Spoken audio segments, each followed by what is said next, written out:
you all hear me okay? I'm still not used to the microphone yet.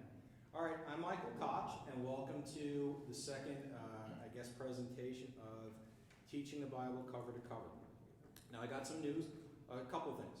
First of all, we're not meeting here next week, so next week is off. The church is having some kind of event going on here where I think they're sheltering homeless families here, which is a great thing, so we're not going to be here next week, but we will be here the week after. Going into October, 1 week out of every month, we won't have it because they have a Cup Club meeting here every Thursday, once a month, so I'll let you know as it approaches. The next one isn't until like the end of October, but I'll let you know. So we'll be here 3 weeks out of every 4, but we won't be here next week.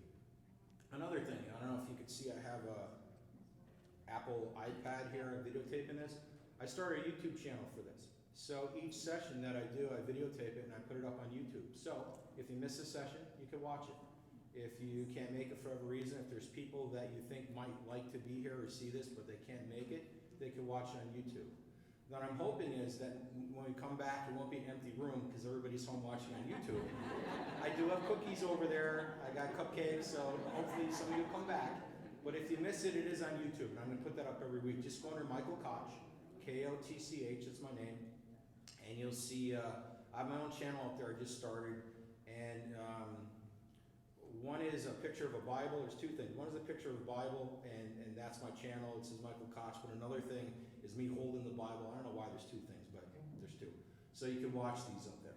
And I'm going to be putting them up every week. So we'll have these on Thursday. So by like Friday night, I'll have the video of Thursdays up there. So you can catch up if you miss it, or if anybody wants to see it and can't make it, it's there. Okay.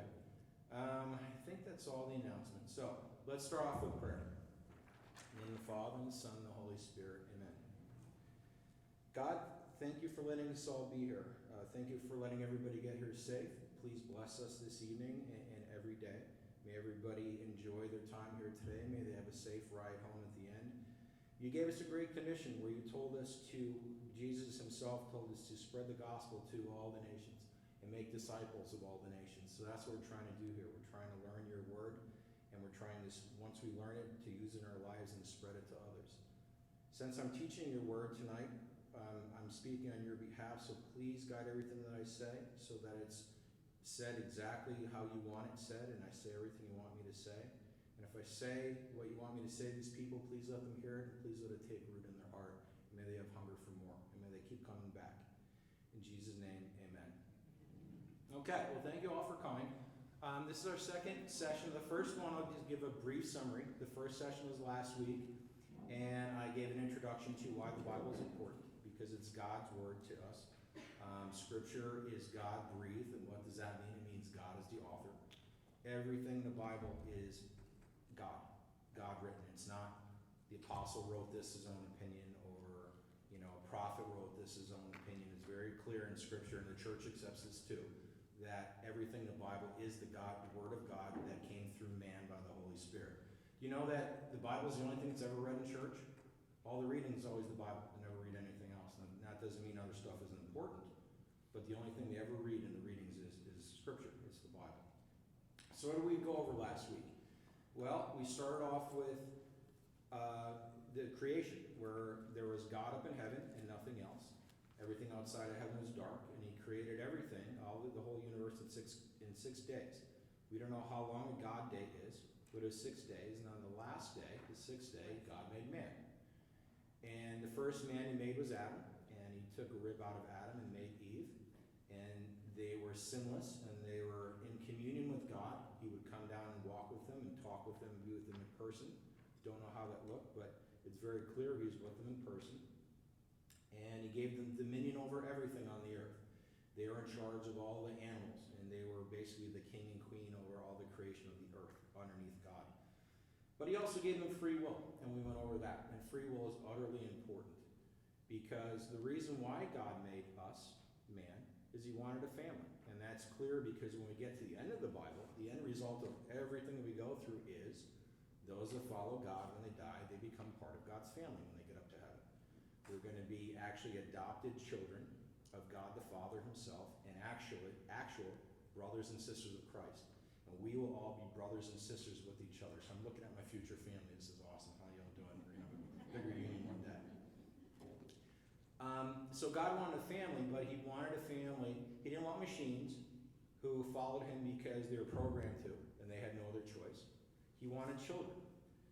And he, one thing I explained was that heaven's eternity, it's forever. A billion years is a drop in the bucket.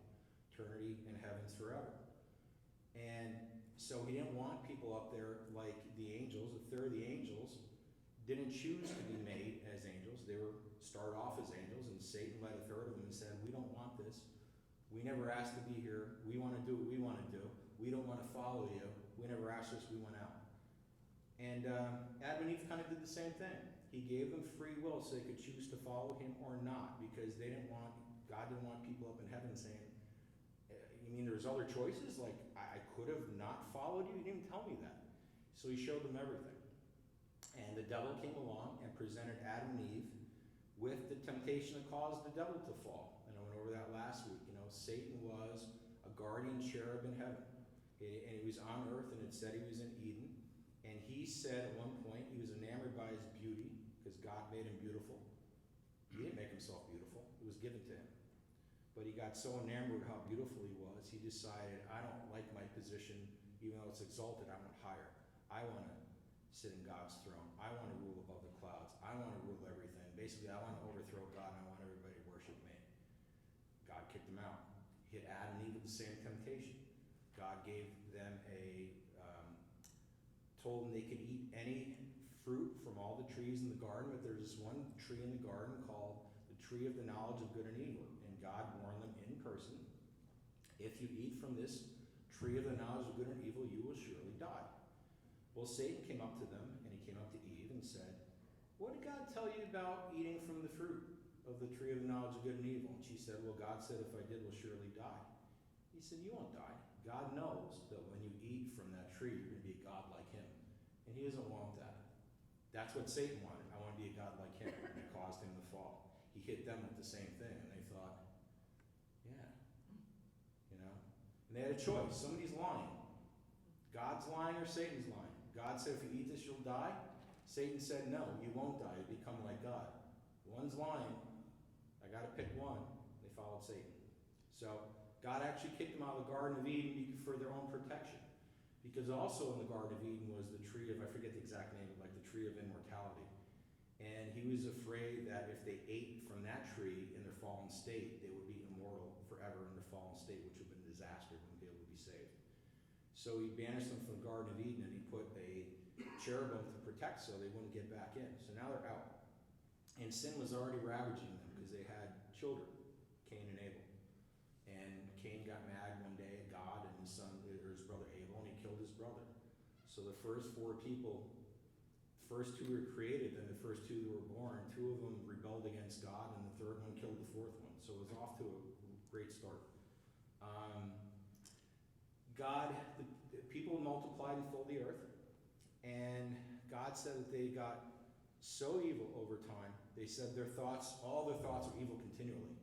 It was kind of a blanket statement. Everything they thought about, everything they did was evil, to the point where God said, I'm sorry I made man. I have to get rid of them and start over. We didn't get rid of all of them. He found one man named Noah who was good. And he came to Noah and said, I want to start over with your offspring. I want you to build this ark, which took him decades. And at some point, I'm going to flood the world. And you're going to go in this ark with your family, and I'm going to send all the animals, male and female of each species. You're going to go in the ark. I'm going to flood the world, and everything will drown. We're starting over because you're the only good one, and we'll start over with him. That's where we're picking up today, okay, after the flood. Eventually, the ark landed, they got out. Now, here's something you have to understand. It's really interesting. The Bible is, let's see, the Catholic Bible, St. Joseph edition, something like 1,500 pages long, okay? And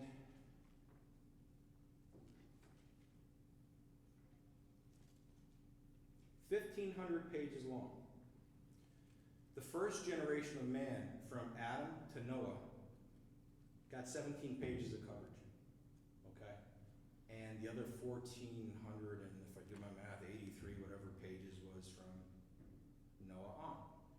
Okay, so what's the big deal? If you actually go through the Bible, it talks about the generations, okay? And back then, God allowed them to live, nobody lived 1,000 years, but a lot of them hit in the 900s. And why was that? Well, the world was empty, he had to fill it up. You know, if everybody was dying off quickly, it would have taken forever. He had to fill the world with people. So people were living like 900 years, 800 years, not even like 963, 872, 914. And it said that from Adam to Noah, there's 12 generations. Now, I went through and I added up how long each person lived in that generation. And I'm making the numbers up, but something like this. Adam lived 914 years. And yeah, Cain and Abel, they didn't talk about them because Cain killed Abel. They had another son named Seth. And Seth lived, let's say, 830 years. And then he had a son who lived 912 years, and so on. When you add all their years up of their lives for those 12 generations, it comes to 8,575 years. And the average generation lived 715. So what's my point? It's very likely, if you look at the generations before Noah and after, and count the generations after Noah, mankind was here as long from Adam to Noah as it was from Noah to Jesus. Okay? Now Noah to Jesus was thousands and thousands of years. For instance, from Abraham to Jesus was, I think, like 4,000 years, and Noah came way before him. So we're version 2.0. The first version might have been here as long as we are since Noah. Okay? But they only get 17 pages of coverage. I'm not sure why, you know, but we're going to actually get into that a little more, a little food for thought as we kind of move forward, you know. So, the ark lands and people start multiplying, and they multiply on the earth, and we're going to get to, tonight we're going to cover the Tower of Babel, we're going to cover Abraham, Isaac, and Jacob. On your study sheets, I have Joseph listed in there, and I thought I could get to him, but I actually timed this out. I rehearsed this before I do this, and I can only get an hour in after we stop with Jacob, you know, because there's just too much information, so we'll get to him next week, although he's on the sheet. Okay, so the ark lands and Noah gets out and they start reproducing. And this is the story of the Tower of Babel. This is right from the Bible, Genesis chapter 11. The whole world had the same language and the same words. When they were migrating from the east, they came to a valley in the land of Shinar and settled there. They said to one another, "Come, let us mold bricks and harden them with fire." They used bricks for stone and clay for mortar. Then they said, "Come, let us build ourselves a city and a tower with its top in the sky, and so make a name for ourselves. Otherwise, we shall be scattered all over the earth." The Lord came down to see the city and a tower that the people had built. Then the Lord said, "If now, while they are one people and have all the same language, they have started to do this, nothing they presume to do will be out of their reach. Come, let us go down and therefore confuse their language so that no one will understand the speech of another." So the Lord scattered them from there all over the earth, and they stopped building the city. That is why it's called Babel, because the Lord confused the speech of all the world. From there, the Lord scattered them all over the earth. A couple points to this. So, people get out of Noah's Ark and they start reproducing. And all of a sudden, they get together and they decide to build the city. And then once they get into the city, they decide we're going to build this tower up to heaven. God saw it and said, "This can't happen. And, you know, look what they're doing. I'm going to confuse their language. They all speak different languages, so they'll have to scatter." You know, what was the problem there? I don't know. But there's three things to consider, you know, why God did this. One, was it something that in the building of the city and the tower itself, you know, they got together and they built this tower all the way up to the sky. Was there something inherently wrong with that? Now again, we don't know what happened with the first version of man before Noah's Ark. You know, we don't know what they were doing. It almost seems like it was so bad, God wants to just let us know, hey, these people happened, but I don't even want to talk about it because I don't want to give you any ideas, because he doesn't cover it really. But they were there for thousands of years if you just look through the genealogy. Could they have been repeating something that the first generation did before Noah, using technology for evil purposes or something going against God? I don't know. That's one possibility. A second possibility is two reasons why they said this. The people said, "Come, Let us build ourselves a city and a tower with its top in the sky, and so make a name for ourselves. Would that have something to do with their pride, why God scattered them? Say, hey, we're going to do this so we can make a name for ourselves. Maybe it's something to do with pride, and God hates pride, because what was the first sin? Satan's pride. I am bigger than I really am. I deserve more than I have. And he said, let's make this tower to make a name for ourselves. Otherwise, we shall be scattered all over the earth. Was that a reason? Did God say, spread out all over the earth, and they rebelled and said, no, we're not. We're going to stay in one spot. We're going to build this up. We're not going to spread out. I don't know, but those are probably three possibilities because that's what's listed there. But for some reason, God got mad at what they're doing, and basically they all had one language at that time, and it was a language God gave them. Now, we don't know what it was, but God gave them, and all of a sudden, it would be like, I'm speaking English, you're speaking Chinese, and you're speaking Hebrew, and you're speaking Russian, and everything was a mishmash, and they got confused and said, this is ridiculous, and they just got frustrated and spread out finally, and then they kind of spread out like God intended them to, and started populating the earth. Okay, now we're going to get into Abraham. The biggest figure in the Bible by far, and there's no close second, is Jesus. Okay? Jesus is God. Jesus is man. Jesus is man God. Jesus is the reason for everything. Everything in the Bible, and I'll show you as it takes place, points to Jesus. Okay? However, after him, once you get below to the human levels, in the New Testament, there's some giants in the New Testament. There's a lot of big names, but there's pretty much the two biggest names are Abraham, probably, and Moses. Those other big names, those are probably the two biggest names. We're going to talk about we're going to talk about Abraham now, and you'll see why he was such a big name. Because he did something that transcends several levels and actually dips into the future, into the New Testament, into Jesus, into why God might have come to save us in the first place. What he did was fantastic. But he made a lot of blunders along the way. One of the things you'll see as we go through the Bible, God does not whitewash the people in the Bible and make them pretty and sugarcoat everything. They were human. They made a lot of mistakes. The biggest people in the Bible made a lot of mistakes. But God was there with them. He wasn't just with them when they were good, because nobody's good. We're all fallen. Okay? He was with the fallen. And he would take people who were fallen and eventually work with them and mold them into these great things. But a lot of them started off fallen.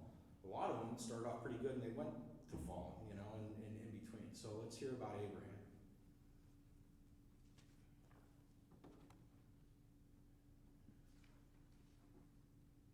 Okay, after the fall of the Tower of Babel, people spread out over the earth and multiplied. There was a man named Abram. Now his name wasn't Abraham yet. And you see in the Bible, God does this a lot of times. When God chooses somebody to do a really big thing for him, a lot of times he changes their name. He'll say, hey, what was your name? Joe. Your name was Joe. I chose you now, and I'm going to do something great with you. Now your name is, and I'll give you a new name. And that's what he did with Abraham. But Abraham started as Abram. I need my kombucha first. Anybody drink kombucha? It's kind of a new thing. It's pretty good. It's like tea with all kinds of happy stuff in it.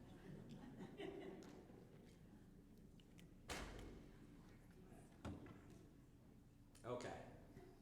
After the fall of the Tower of Babel, people spread out over the earth and multiplied. There was a man named Abram in the land of Haran. God came to Abram and told he and his family to go from his country to a land that God would show him. If he did this, God promised to bless him and make him a great nation from his descendants, and his name would be great. If he did this, as you'll see, a lot of God's promises to people are two-way promises. If you do this, I will do this for you. If you do this, I will do this for you.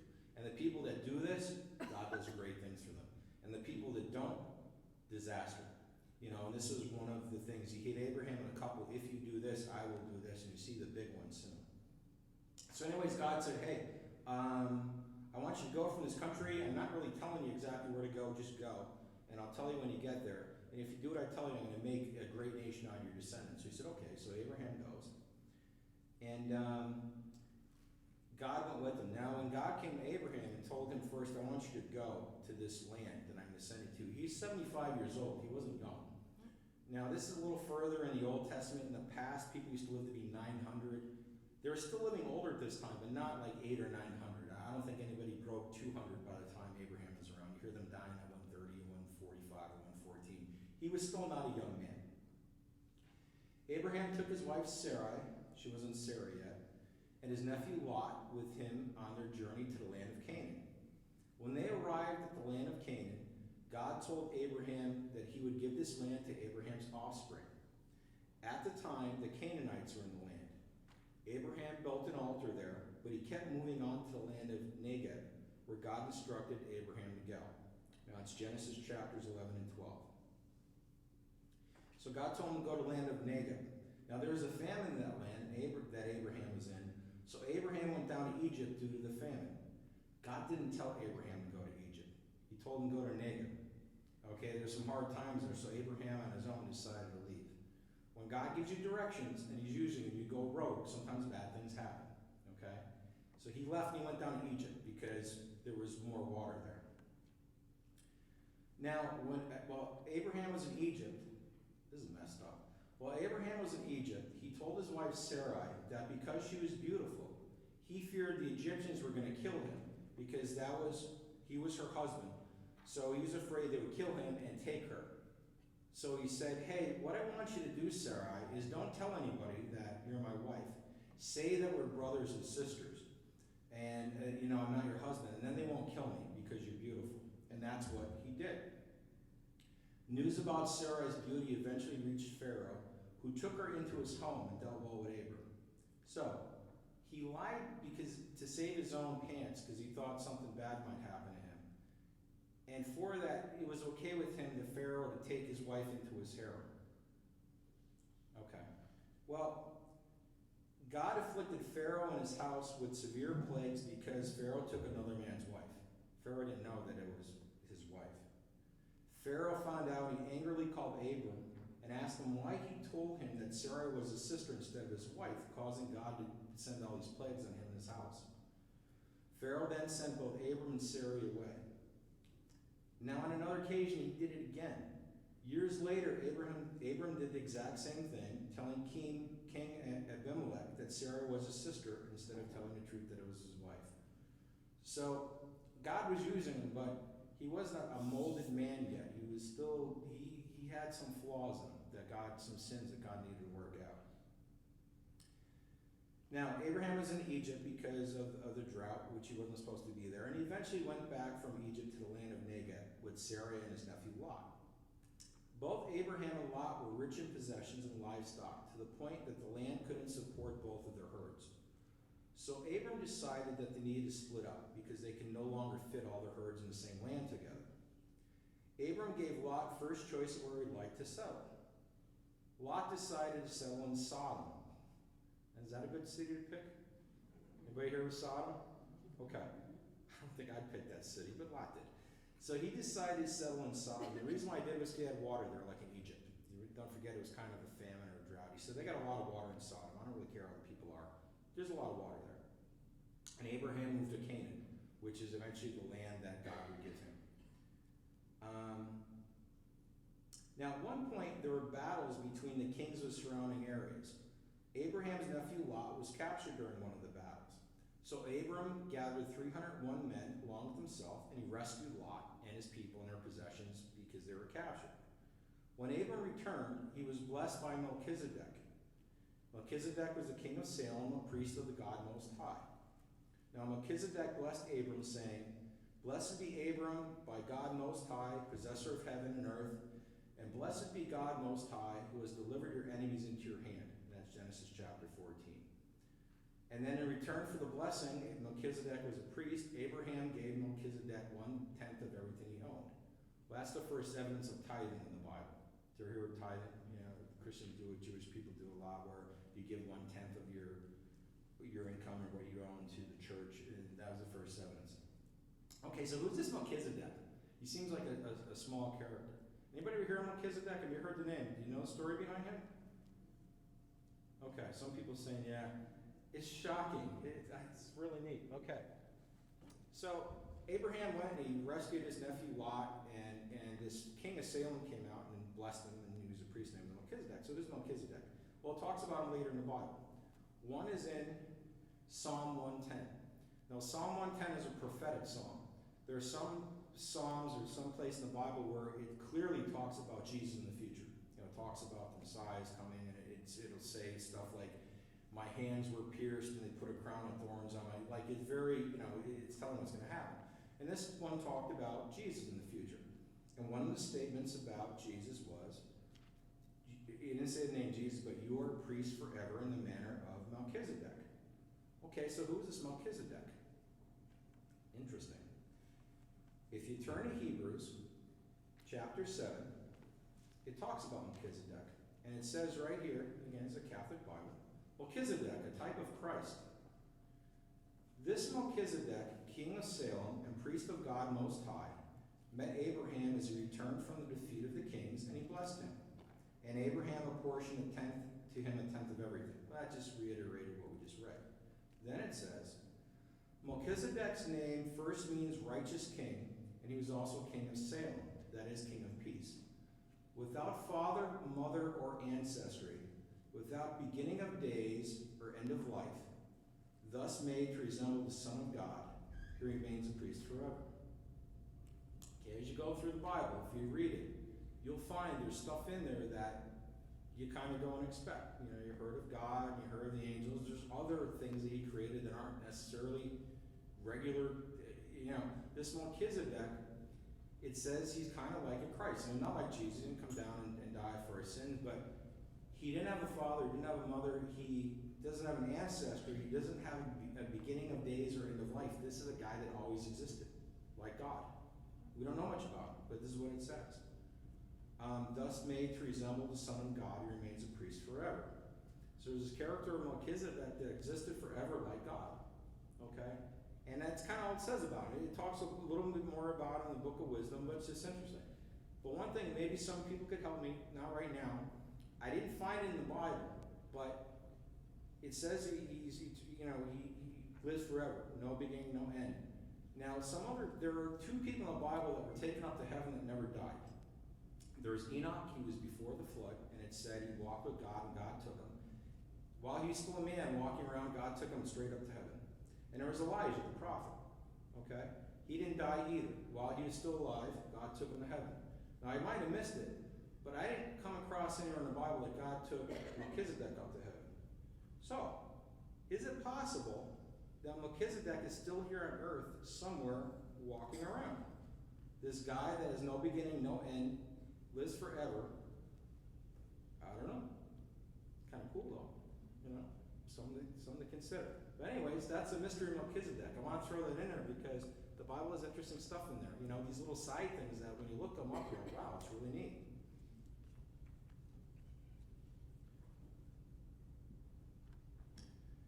Okay, back to Abram. God appeared to Abram and told him that he will have a son who will be his heir.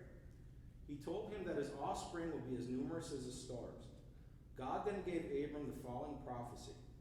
Know for certain that your offspring, this is interesting. Listen to the prophecy he told him. Now Abram didn't have any kids yet. Know for certain that your offspring will be sojourners in a land that is not theirs and will be servants there. And they will be afflicted for 400 years. But I will bring judgment on a nation that they serve, and afterward they shall come out with great possessions. And they shall come back here in the fourth generation, for the iniquity of the Amorites not yet complete. That's Genesis chapters 15 and 16. What did he tell Abram? He gave him a prophecy. You're going to have your offspring. It's going to be the Israelites that were slaves in Egypt for 400 years, and Moses got them out.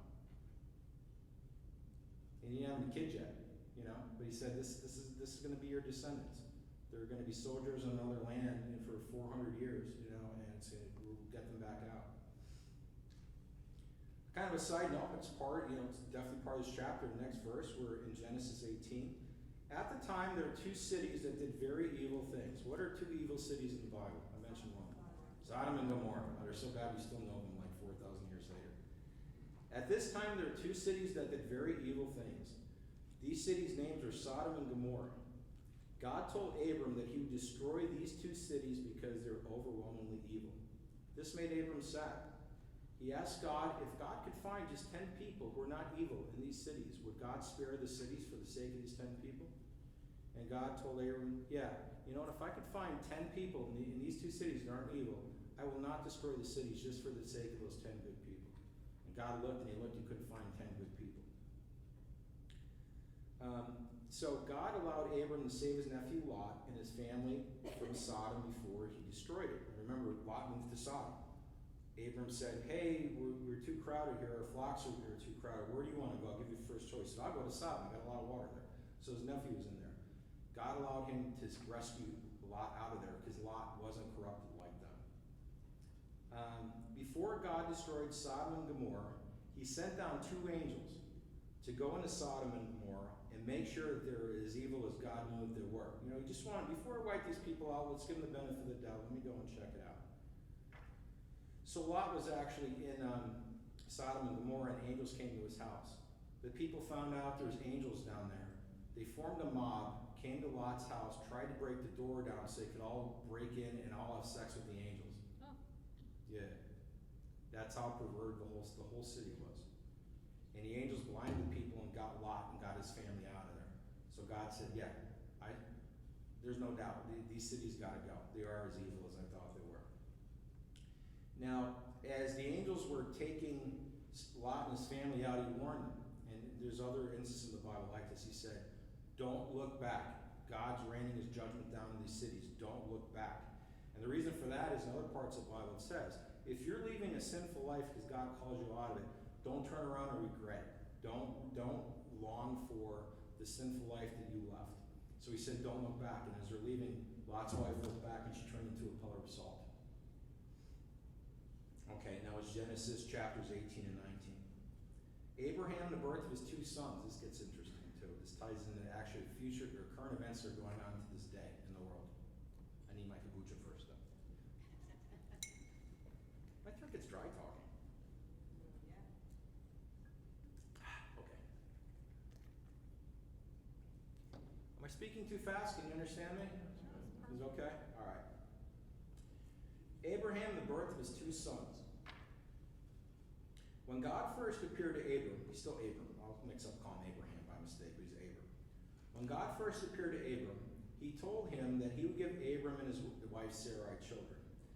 Well, now they're 70, he's 85 and she's 75. They didn't have any children yet. We're in Genesis chapter 16.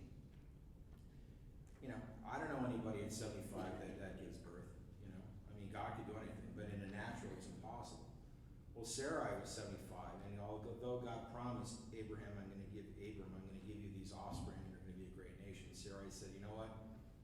I think God made it so I can't get pregnant. I don't think he wants children through me.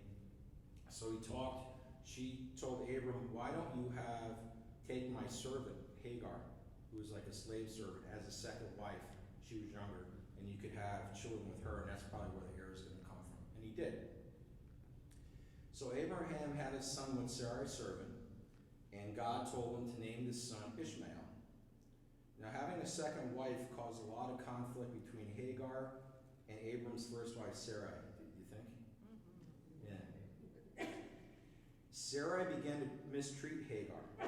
The angel of the Lord came to Hagar because Hagar was crying, and, I'm being mistreated by my mistress because, I had a son with her husband, now she's mad at me, and she's treating me horrible. So an angel of the Lord came to Hagar, who was miserable because of this. He told her that her son Ishmael would have countless offspring, but he himself would be a wild, rebellious man when he grew up. That's important. Genesis chapter 16. Now God appeared to Abram when he was 99 years old. So this is later. This is like 14 years later. So he already had his son Ishmael with the servant girl Hagar, and he's about 14 now. And God appears to him, he's 99, and his wife Sarai is 89.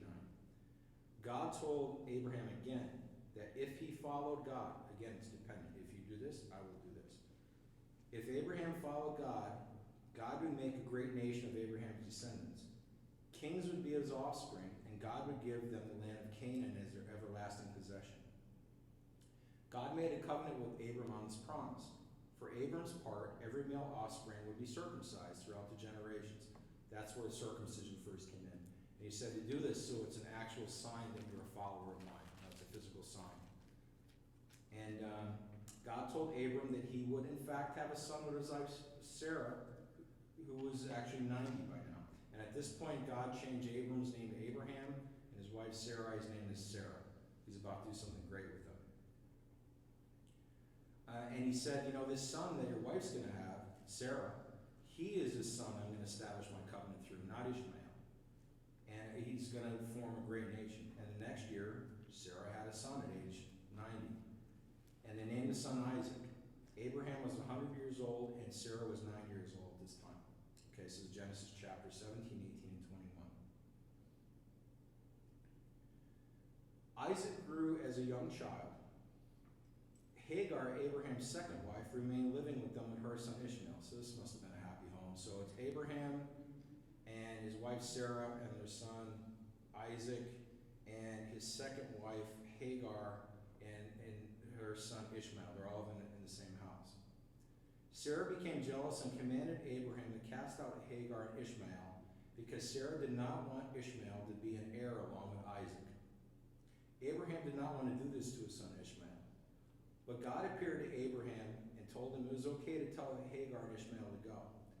God promised Abraham that he would also make a great nation out of Ishmael, not just Isaac, because Ishmael was Abraham's offspring. Therefore, Abraham sent Hagar and Ishmael away, and God looked after both Hagar and Ishmael and took care of them. All right. What I'm going to read next is the crux of so much stuff, so I'm going to go through it. It's very dense, but it's kind of, you'll see when I get through all of it how important it is, why Abraham is so important. Abraham's son grew into an older boy. He's about 16, 17 now. So Abraham's like 117 and Isaac's like 17. Don't quote me, but something like that. And Abraham and Sarah loved Isaac very much, of course. God put Abraham to a very difficult test to see if Abraham would follow God's instructions. God told Abraham to take his son Isaac into the mountains, into the land of Moriah, and once they were there, to offer Isaac, his son, as a sacrifice to God. Abraham was extremely sad about this, of course, but he listened to God and trusted that somehow God would make everything okay. Now it's complicated, because God promised Isaac, I will make a great nation out of your descendants. They're going to be as numerous as the sand grains on the seashore and the stars in the sky. He also told him, it's clear, your descendants are going to come from Isaac, not Ishmael. Isaac was his only son. If he killed his only son, how is he going to have descendants, all these descendants? It's impossible. However, God put him through stuff in the past to learn nothing's impossible with God. He believed in the past it was impossible for a 75-year-old wife to have a child. Well, it probably was, because then she had it later when she was 90. You know, his wife was 90 when she had Isaac. So Abraham learned that, although I don't understand how this is going to happen, I trust God, because God promised me this. I have no idea how it's going to happen. I trust God. I will sacrifice my son. He told me I'll have offspring that descends through him. I don't know what he's going to do, but I'm going to trust him. Now, what bigger faith could you have than to kill your own child because God asked you to? I mean, it might be if God said, we all, who has kids here? You know, could you ever hurt your kid? You know, what's like harder than that? I mean, you would give your life to save your kid. And he asked him to sacrifice him, and he said, I would, and he meant it. So, Abraham took Isaac his son, who he loved very much, on a several-day journey to the place God instructed him to offer Isaac up as a sacrifice, a burnt offering.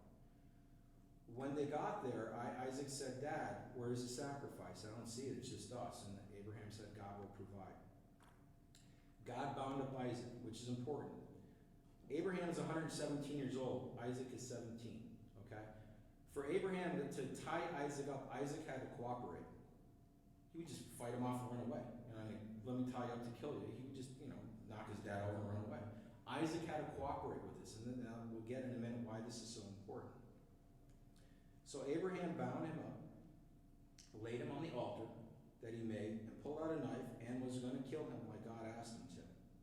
As Abraham lifted up the knife to kill Isaac, which he intended to, God immediately called out to Abraham and said, Abraham, Abraham. And Abraham said, Here I am.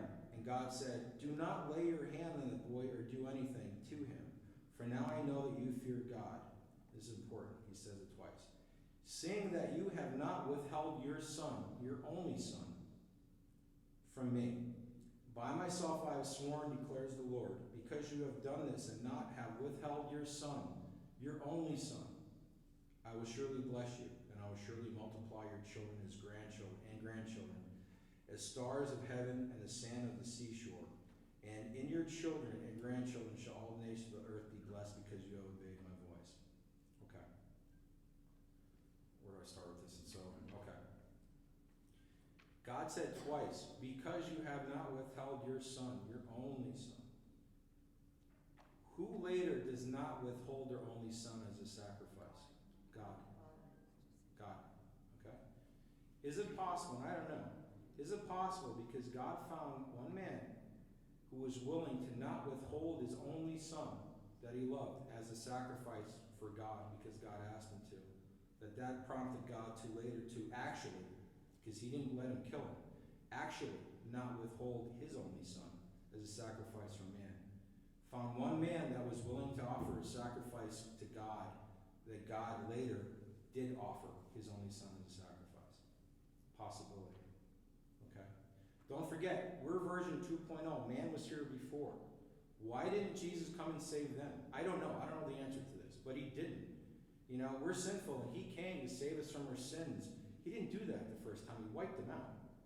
Was it possible that God could not find one man in the first 8,000 years, however long we were here, that was willing enough to sacrifice his only son, that God said, "If one man would sacrifice their son for me, I will sacrifice my son for all men"? It's possible he couldn't find him the first time, but he found Abraham, and Abraham would, and Abraham was going to. So, is it possible that because of the faith of one man, the blind faith, where I will sacrifice my son because you asked me to, God, I don't know how it's going to work, but I trust you enough and was going to do it, that God decided, I'm saving you all? Possibly. You know, the faith of one man. Food for thought. I don't have the answer, but just something to think about. Now, because Abraham is going to sacrifice his only son, like I said, God's promises are conditional. If you do this, I will do this. He blessed him tremendously. First of all, he had Isaac, and Isaac had Jacob, and Jacob had 12 sons, and they became the 12 tribes of Israel. Israel still in existence today. It's in existence because of Abraham's initial bloodline. He's the founder of the nation of Israel. Even more important, one of Abraham's descendants was Jesus Christ himself. How would you like to have one of your descendants to be the Savior of the world? You know? Because God said, if you do this, I will bless you greatly. And he did the hardest thing anybody could ever do. He was going to, but God wouldn't let him do it. And because of that faith, God blessed him beyond measure. Okay, so Abraham had Isaac. We're moving forward. Isaac had a son named Jacob. They don't talk a whole lot about Isaac because like they fly through him really quickly. Abraham's son Isaac grew into a man and married a woman named Rebekah. Rebekah wasn't able to have any children, so Isaac prayed to God that he would grant him children. God answered Isaac's prayer, and Rebekah became pregnant with twin sons. This is important too. It leads up to what's going on today in the world. So Rebekah couldn't have kids, and she prayed, and God gave her. She became pregnant with twin sons. The sons fought with each other inside of Rebekah's womb. Rebekah asked God, "Why is this so? Why are these two boys or babies fighting in my womb?" And God said, "Two nations are in your womb, and two peoples from within you shall be divided. The one shall be stronger than the other, and the older shall serve the younger." That's Genesis chapter 25. At the twins' birth, the first one came out covered in red hair, and they named him Esau. The second son came out holding Esau's heel coming out of the womb, and it was Jacob. They're fighting even coming out. He's grabbing as he's coming out. First son Esau, second son Jacob. As they grew up, Esau became an outdoorsman and a skilled hunter, while Jacob was a quiet man who dwelled in tents. And you see this problem in Abraham's bloodline. The people tend to pick favorite kids openly. I love you, daughter, more than I love you, daughter. It was open and it caused huge problems. And here's where it starts. Isaac openly loved Esau more than Jacob because he was a hunter. He liked the food that he brought home. His wife Rebekah openly loved Jacob more than Esau. One day Jacob was cooking stew. His brother Esau came in and was very hungry and asked for some stew. Jacob said he would give him stew only if Esau gave him his birthright for it. Esau said he felt like he was starving to death, so what good was his birthright to him? He therefore gave Jacob his birthright in return for some stew. Thus, it says in the Bible, Esau despised his birthright. Now, Jacob, you know what Jacob's name means? Trickster. They used to name people after it. I guess, his name was Trickster, and because he was, and you'll see some of the stuff that he did. Jacob and Esau's father Isaac became very old and grew blind, and Isaac believed that he may die soon. So he called in his firstborn son Esau and told him to go out and hunt and make him a meal out of it, and afterward he would give him his blessing due to the firstborn son, which is important. Isaac's wife, Rebekah, heard the conversation, who loved Jacob more than Esau. She told Jacob what his father said to his brother Esau, and she gave Jacob the following instructions. She told him to go out and get 2 young goats from their flock. She would make a meal out of them, and Jacob would give them to Isaac, and since he was blind, he would think it was Esau giving him the food and give Jacob the blessing in place of Esau. Jacob said, this isn't going to work. Although he's blind, Esau's really hairy, and I'm smooth. All he has to do is touch me, and he's going to know I'm not Esau. So Rebekah said, just do what I tell you to. So she made this meal and gave it to Jacob. Remember, he sent Esau out hunting. He said, go out, hunt, get something, make a meal for me, and I give you it before I die, my firstborn blessing. So Rebekah snuck around and cooked this up and gave it to Jacob. He brought it in. And she had Jacob wear Esau's clothes, so he also smelled like him. And she put animal pelts on his arms, so if he touched him, he felt hairy. When Jacob brought the food to Isaac and asked for the blessing for the firstborn son, Isaac, who was blind, said that Jacob felt like Esau, but he sounded like Jacob. Jacob reassured his father Isaac that he was in fact Esau, not Jacob. And Isaac gave Jacob the blessing meant for the firstborn son. And this is the blessing that Isaac gave to Jacob. May God give you the dew of heaven and the fatness of the earth and plenty of grain and wine. Let people serve you and nations bow down to you. Be Lord over your brothers, and may your mother's sons bow down to you. Cursed be everyone who curses you, and blessed be everyone who blesses you. Anybody ever hear the saying, those who bless Israel will be blessed, or those who curse Israel will be cursed? This is where it started. Okay, he's still Jacob, but at some point God's going to change his name to Israel. And his father said, cursed be everyone who curses you, and blessed be everyone who blesses you. As soon as Jacob received the blessing from his father Isaac and left, Esau came in from hunting. He just missed him. Esau prepared his father a meal and brought it to him and asked for the firstborn blessing. Isaac got a little petrified. He said, who are you? I was already given a meal from my son Esau, and I gave him my blessing. Esau said, I'm your son Esau. Jacob tricked me. Esau cried out in bitter agony and asked for a blessing from his father. Firstborn blessing. Isaac said, I've made Jacob lord over you, and in his blessing, I don't have another blessing for you. Esau wept for a blessing from Isaac, and this is what Isaac said to him. Behold, away from the fatness of the earth shall your dwelling be, and away from the dew of heaven and high. By your sword you shall live, and you shall serve your brother. But when you grow restless, you shall break a yoke from his neck. That's Genesis chapter 27. Now Esau hated Jacob because he tricked his father into giving him the firstborn blessing that belonged to him. If you remember though, Esau gave up his birthright for a bowl of stew, right? And I think he forgot that. Jacob was making stew a while ago, and he said, hey, I'm really hungry, can I have some? He said, if you give me a birthright. He said, yeah, what do I care? I'm starving, I'm so hungry. What do I need a birthright for if I starve to death? You could have it. And he actually gave it to him. I guess he forgot about that, or didn't think he took him seriously. Now he hated Esau, and Esau said that after their father dies, Isaac from old age, he's going to kill his brother Jacob. It's kind of like, you ever see a Godfather 2? Where Fredo did something upset, he went against Michael, and Michael waited for, I guess, the mother to die, went to him, and so she died, he killed him because he didn't want to do it, she's alive, would break her heart. Well, this is what Esau planned on doing. Once Isaac, I won't do it while Dad's alive because it'll crush him. Once he's gone, I'm killing him for what he did to me. Now Rebekah, who loved Jacob more, found out about Esau's intentions. She sent Jacob to live with her brother Laban in the land of Haran until his brother anger subsides. All right. Esau later married a daughter of Ishmael, the son of Abraham and Hagar, who was cast out. All right, this is interesting. So if we back up a little bit, we had, remember, Abraham, God promised him descendants. They're going to be as numerous as the sands of the seashore, and you're going to have this great nation. And already he was like 85, his wife was 75, and she didn't think she was going to get pregnant, so she said, you know what, have a baby with my handmaid here, Hagar, and that could be your offspring. And he did, named him Ishmael. And then God came later and actually gave Abraham a baby with Sarah. And God said this will be the heir, the legitimate heir. So Ishmael is out there. Esau, who was tricked by Jacob, went off and ran into this Ishmael, and he married one of Ishmael's daughters. So Ishmael now is Esau's father-in-law.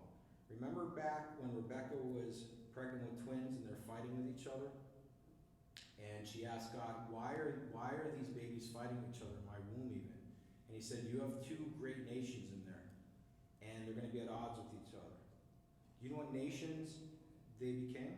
Jewish and Muslim. Yes. Isaac had Jacob, who had 12 sons, and Jacob had 12 sons, and they formed the nation of Israel. You know, and Jesus came from there, and that was the foundation of the Jewish and Christian religion. Esau and Ishmael, their bloodline went on to produce their descendant, who was Muhammad, the founder of Islam. Now, is Christianity and Judaism having trouble with Islam today? Yep. Yeah. Goes all the way back to there. Okay? So interesting stuff. God came to Jacob in a dream and told him that he made a promise to his grandfather Abraham that his descendants would be many and would form a great nation, starting with Jacob's sons. Through a series of deceitful acts by Jacob's uncle Laban, Jacob wound up marrying two women instead of just one. They were Laban's daughters, who were sisters' names were Leah and Rachel. We're almost done. However much of a trickster Jacob was, he was nothing like his uncle Laban. He was like the master trickster. So Jacob ran because Esau was going to kill him, and he wound up staying with his uncle Laban. Now Laban had daughters, and he fell in love with one of his daughters, Rachel. And I guess back then you can marry your cousins, even brothers and like half brothers and sisters were marrying back then. It's different. So he fell in love with his daughter Rachel, and he said, "Hey, Uncle Laban, I want to marry Rachel. I love her." And he said, "Well, I'm not going to give her to you for free. Listen, if you work for me for 7 years, after 7 years of working for me, I'll allow you to marry Rachel." He said, "Okay." And Laban worked him like a slave, like a dog. Okay? He worked him. So 7 years comes up, it's a wedding day. He goes up to marry Rachel. Laban brings out Leah. "What are you doing?" "Well, I promised you to marry my daughter if you work for me for 7 years." "Yeah, Rachel." "Oh, you know what? No. My family has this tradition that the oldest daughter has to get wed first. So I'll tell you what, if you want to, you can marry Leah. I don't love Leah. Well, you can marry her, but you have to marry her first. If you still want to marry Rachel, you got to work for me for 7 more years, and then you can marry her." So he did. So he had him working for 14 years, married a sister that he didn't love, so then eventually he could marry her sister that he did love. Do you think there's problems in that family? A little tension in the house. Okay. A little bit. I mean, you go back in the Bible, if they had Jerry Springer back then, you could have like a lot of these people on there. But God did great stuff with them. He took broken people and he fixed them. But through Leah, he had 10 sons, Jacob, and through Rachel he had 2 sons. And we'll get into that next week. These sons would go on to form 12 tribes, which would become the country of Israel. And Israel is a country which Jesus would later be born in when he came to earth from heaven. God came to Jacob one night in the form of a man, and Jacob began to wrestle with him. This is something we don't know the truth, honestly, but it could be something called a Christophany, where there are things in the Old Testament where God would appear as a man, and they think that might actually have been the incarnate Christ. Because Jesus always existed. It wasn't like he was just born 2,000 years ago. He was always up in heaven. Father, Son, and Holy Spirit. There's a couple times where God came down to earth. And they're thinking that actually might have been Jesus, but we're not sure. But anyways, God came to Jacob one night in the form of a man, and and Jacob began to wrestle with him. Jacob and God wrestled all night long. When God saw that Jacob would not give up, he touched Jacob's hip socket and caused it to pop out of joint. This caused Jacob to limp for the rest of his life and remind him of the day he wrestled with God. Jacob would still not stop wrestling with God until God blessed him. God asked Jacob his name, and he said, "My name is Jacob." Then God said to Jacob, "Your name shall no longer be called Jacob, but your name will be Israel, for you have striven with God and men and have prevailed." That's Genesis chapter 32. This is where the country of Israel began. He was the first one, and then he went on to have sons. Jacob became the first person to form Israel, and his 12 sons would go on to form the 12 tribes that would make up Israel. God then finally blessed Jacob as Jacob asked him to do. God later appeared to Jacob and reaffirmed what he told Jacob on the night when they wrestled. God said, Your name is Jacob, no longer shall you be called Jacob, but Israel is your name. I am God Almighty. Be fruitful and multiply. A nation and a company of nations shall come from you, and kings shall come from your own body. The land that I gave to Abraham and Isaac I'll give to you, and I'll give the land to your offspring after you. Genesis chapter 35. Okay, that's it for today. All right? What I'm going to do is, I got my glasses on now, I can see better. I'm going to stay after. Now, last time I stayed after, and yeah, everybody's free to go. You don't have to stay. But I stayed and I answered questions, which I'm going to do tonight. So if you want to ask me questions, I'm staying after. If you need to go, that's fine. Somebody in the crowd, was it you? Said, hey, last week you said, could people come up and ask you questions personally, which is okay, but then other people don't get a chance to hear your answer to the questions. So could you do like a public question and answer where people could ask you questions and could answer it so they could hear your answer? I said, yeah, if you want to do that, that's fine. So, if you have to go, be free to go. Remember, I'm not here next week, but I will be here 2 weeks from now. And by tomorrow, by about 10 or 11 o'clock, I'll have what we did tonight up on YouTube. And every week it'll be up on YouTube. So if you miss anything, you can watch it there. If there's anybody that you think would benefit from this, tell them about it. And please tell your friends, I want to fill this room. This is the Word of God. I want as many people to hear this as I can. I want as many people to read the Bible as we can. Please get a Bible and start reading it. Okay? Everybody's different. The way I got it through covered 9 times was not reading it in big chunks and read it to get through it because you get burned out. I read it as part of my daily routine, okay? Just like you brush your teeth or you shave, it's part of my daily routine. It makes it easier. What I do, just a suggestion, I read it while I eat breakfast. I usually have cereal every morning, okay? So I pour my bowl of cereal and I bring my Bible and I open it up and I start reading where I left off the day before. And I read while I eat, and then when I'm done eating, I close it and I put it back. And that way, I'm not reading too much at once and I'll get burned out, but I'm also not reading with the purpose of I want to get through this. Because if you want to get through it, you're not really reading it to learn it, you're reading it to get through it, to say I got through it, I got through it. You don't pick up as much, but it also becomes a chore. If you can find a way to just incorporate it into your daily routine, like I read before bed, or read it while I eat, or read it while I sit on the porch, but every day, you'll get through it and you'll learn more. And it'll be part of, it won't even be work because it's just part of what I do. I can't emphasize enough to please get into the Word of God. And if this is helpful to all you people, please come back.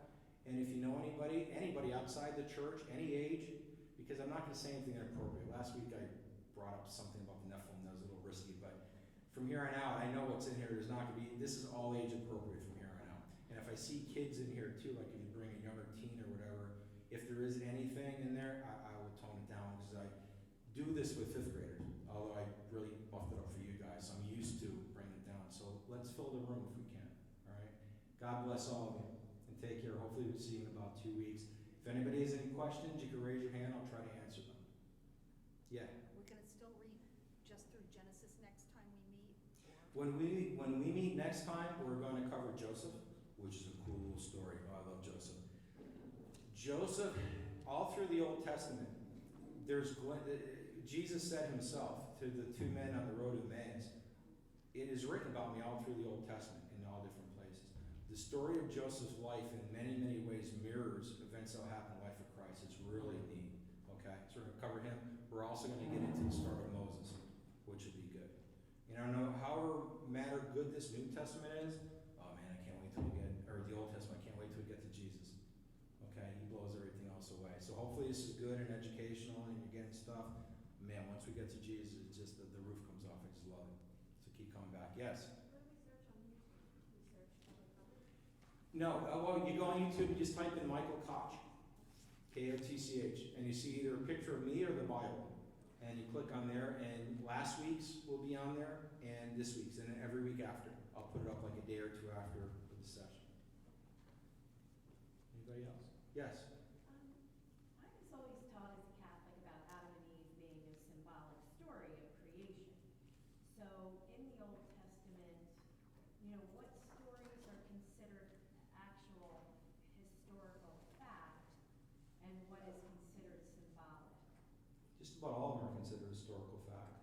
Okay, Adam and Eve? Yeah. Okay, because I thought the Catechism teaches that, was a symbol of creation, and that, God was behind everything, obviously.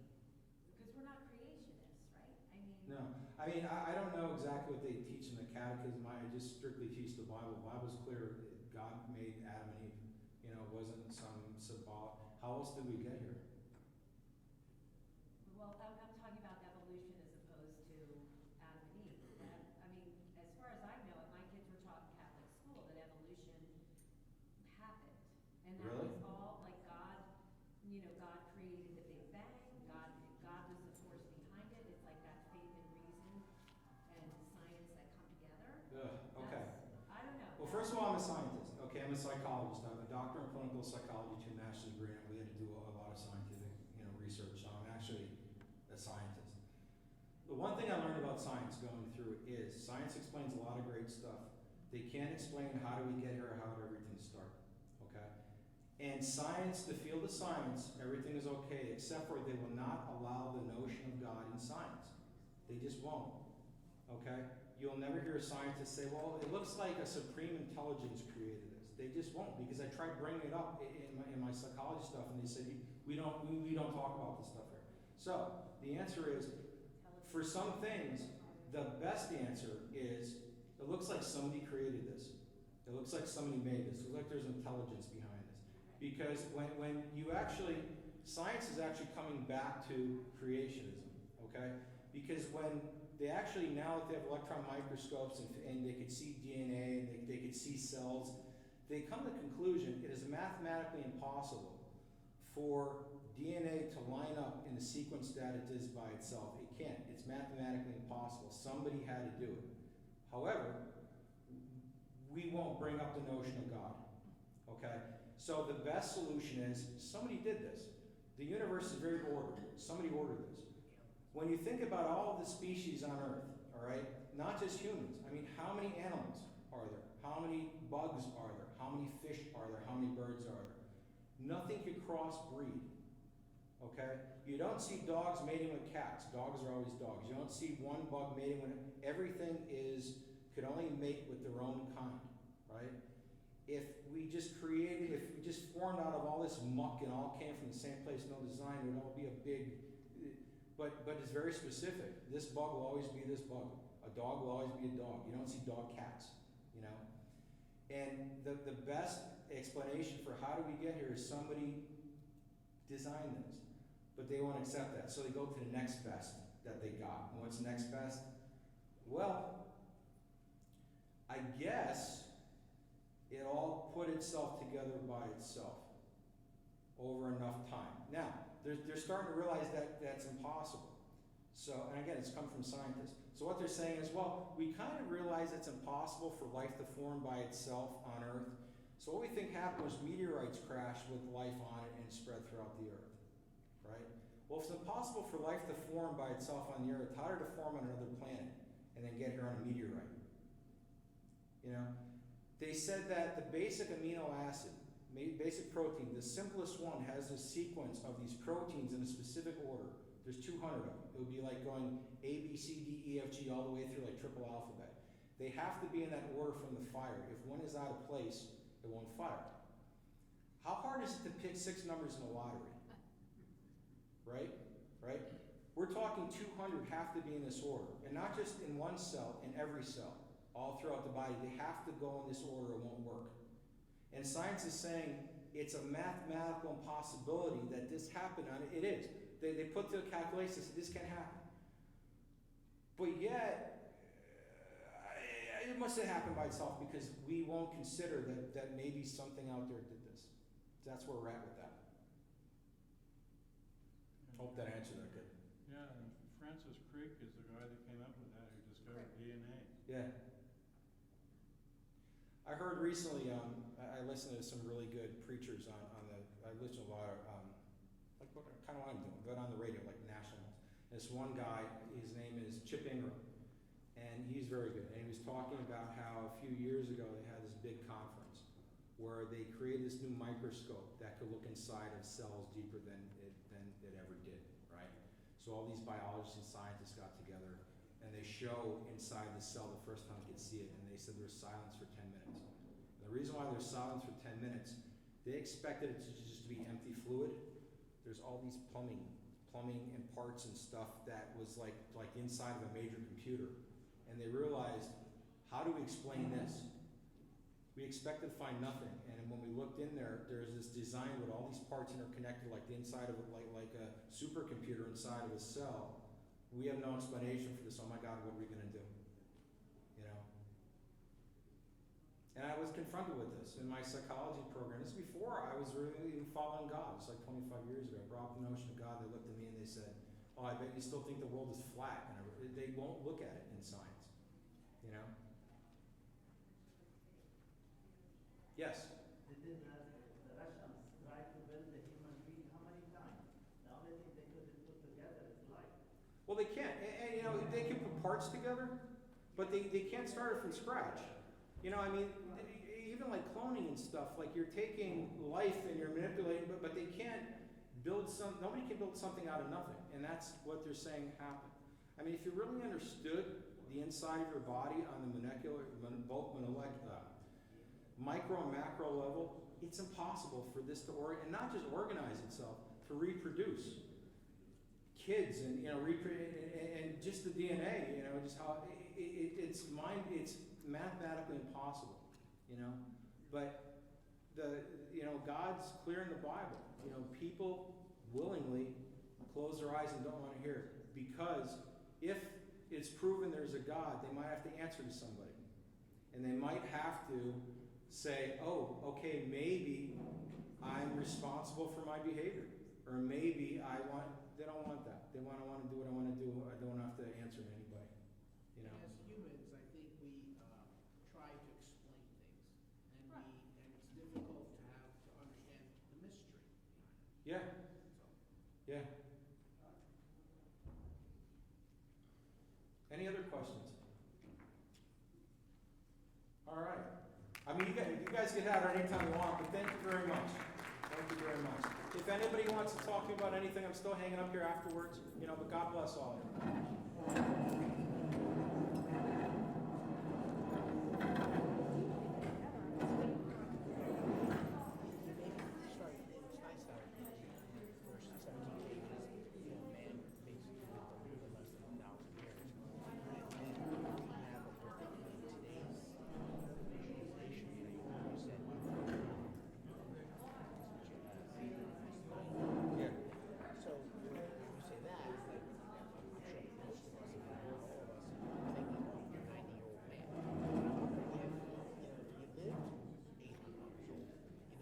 Almost like a 20-year-old or something.